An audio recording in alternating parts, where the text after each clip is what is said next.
সেই ঘাটশিলার বুকে এবং বিশেষ করে যে সাংস্কৃতিক সংস্থা বর্তমান দিনে সাহিত্যকে বাঁচিয়ে রেখেছে, বাঁচিয়ে রাখার প্রয়াস জারি আছে, সেই সংস্থার মঞ্চে এবং আরো বিশেষ করে আজকের এই আবেগঘন মুহূর্তে, আবেগঘন দিনটি এই জন্যই আবেগঘন, বিশেষ করে যারা আমরা সাহিত্য চর্চার সাথে জড়িত আছি, সাহিত্যের সাথে জড়িত আছি, সাহিত্যকে বাঁচিয়ে রাখার জন্য জড়িয়ে আছি, তাদের কাছে অত্যন্ত গুরুত্বপূর্ণ একটি দিন বিশ্ব রঙ্গমঞ্চ দিবস, ওয়ার্ল্ড থিয়েটার ডে। এই দিনের এই মঞ্চে আমার শত শত নিদ্রাহীন রাতের পরিশ্রম, আমার চিন্তন, আমার মনন, আমার অভিব্যক্তি, আমার কলমের দাগ বাস্তব রূপ পেল। আমি আন্তরিকভাবে ঘাটশিলার তথা আশেপাশের সমস্ত সংস্কৃতি প্রেমী মানুষের কাছে কৃতজ্ঞ।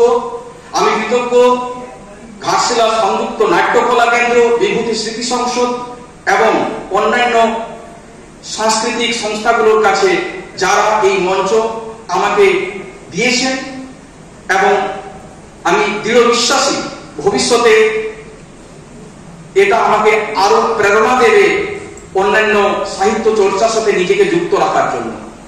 আমি আশা করি এই বই যেটা আজকে বিমোচন হলো এখানে আপনাদেরকে প্রাণবন্ত করে তুলবে।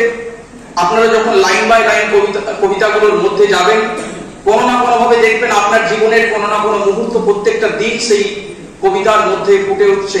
এবং স্বভাবতই কবিতার বইয়ের যে শীর্ষক ইকোজ অফ লাইফ, অর্থাৎ জীবনের প্রতিধ্বনি, জীবনের ইকো প্রত্যেকটা মুহূর্তে আপনি প্রত্যেকটা কবিতার মধ্যে খুঁজে পাবেন। আশা করি আপনাদের ভালো লাগবে এবং আপনাদের সদর্থক ধন্যবাদ। আমি খুব সংক্ষেপে আজকের দিনের গুরুত্ব আপনাদের কাছে তুলে ধরার চেষ্টা করব। বলার অনেক কিছু থাকলেও সময়ের পাবন্ধি, আজকে ব্যাক টু ব্যাক দুটো নাটক আপনাদের উপভোগ করার সুযোগ রয়েছে। খুবই সংক্ষেপে আমি তুলে ধরার চেষ্টা করছি। বিশ্ব রঙ্গমঞ্চ দিবস, ওয়ার্ল্ড থিয়েটার ডে, এই দিনটি পালন করা হয় অ্যাকচুয়ালি রঙ্গমঞ্চ বা নাট্যমঞ্চ, সেই নাট্যমঞ্চের গুরুত্ব কি, সেই গুরুত্বকে তুলে ধরার জন্য। নাটক হলো অ্যাকচুয়ালি একটা সমাজ দর্পণ, আয়না। যেমন আয়নায় আমরা নিজেদেরকে তুলে ধরি, সিমিলারলি নাটক, সাহিত্য সমাজের একটা আয়না। প্রতিনিয়ত ঘটে চলা যে সমস্ত আমাদের পরিবারের মধ্যে, আমাদের আশেপাশের মধ্যে, আমাদের গ্রামের মধ্যে, শহরের মধ্যে যে ঘটনাগুলো নাটকের নির্দেশনাও দিয়েছে, সেই নাটককে বাংলা অনুবাদ করে নাম রাখা হয়েছে মধুর প্রস্তাব। এই মধুর প্রস্তাবে আপনারা উপলব্ধি করবেন, দেখতে পাবেন দুটো একজোড়া যুবক যুবতীর কাহিনী, যাদের মধ্যে এক অটুট প্রেমের সম্পর্ক, ভালোবাসার সম্পর্ক, অথচ দুজনেই নিজেদের অধিকারের লড়াইয়ে সদা ব্যস্ত থাকে।